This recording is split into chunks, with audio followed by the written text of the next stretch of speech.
Hello everyone, હું doctor દિગ્ના, consultant physiotherapist.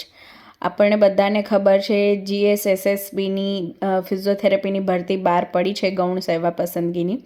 તો એમાં 15 જાન્યુઆરી સુધી ફોર્મ ભરાવાના છે અને આપણે પ્રિપરેશન હવે સ્ટાર્ટ કરીએ. તો એમાં સૌથી પહેલાં બધાને પેપર વિશે કન્ફ્યુઝન હોય છે કે પ્રીવિયસ યરના પેપર મળતા નથી હોતા, બહુ ઓછી અવેબિલિટી હોય છે. તો મને કોઈ સોર્સમાંથી મળ્યા છે, તો આજથી આપણે PYQ ડિસ્કશન સ્ટાર્ટ કરી રહ્યા છે. ડેઈલી હું અપડેટ કરતી રહીશ મને જે પણ PYQ મળે છે એ રીતે. ઓકે, આપણે ટોપિક ડિસ્કશનની સાથે સાથે એ ડિસ્કસ કરીશું. તો આપણે ટાઈમ બગાડ્યા વગર સ્ટાર્ટ કરીએ. તો ચલો આજે સ્ટાર્ટ કરીએ. આજનો આપણો પહેલો MCQ છે.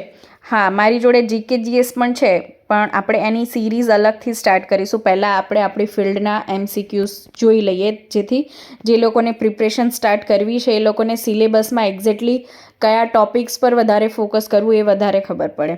તો ફર્સ્ટ MCQ છે types of fracture result into the spiral fracture. હવે સ્પાઇરલ ફ્રેક્ચરમાં કયો ફોર્સ રિસ્પોન્સિબલ છે એના વિશે પૂછ્યું છે. તો ટ્વિસ્ટિંગ ફોર્સ. અહીંયા નીચે મેં બધા જ ફ્રેક્ચર ડિટેલમાં ડિસ્કશન કર્યા છે, એ પણ ક્વિક જોઈ લઈએ છીએ.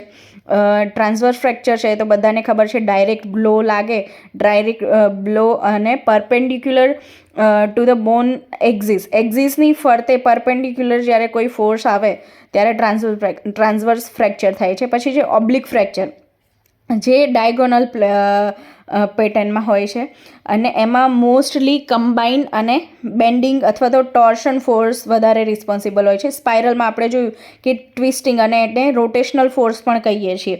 તો એમાં શું થાય છે, બોન શાફ્ટની અરાઉન્ડ ટ્વિસ્ટ મૂવમેન્ટ થાય છે, એના લીધે સ્પાઇરલ ફ્રેક્ચર થાય છે.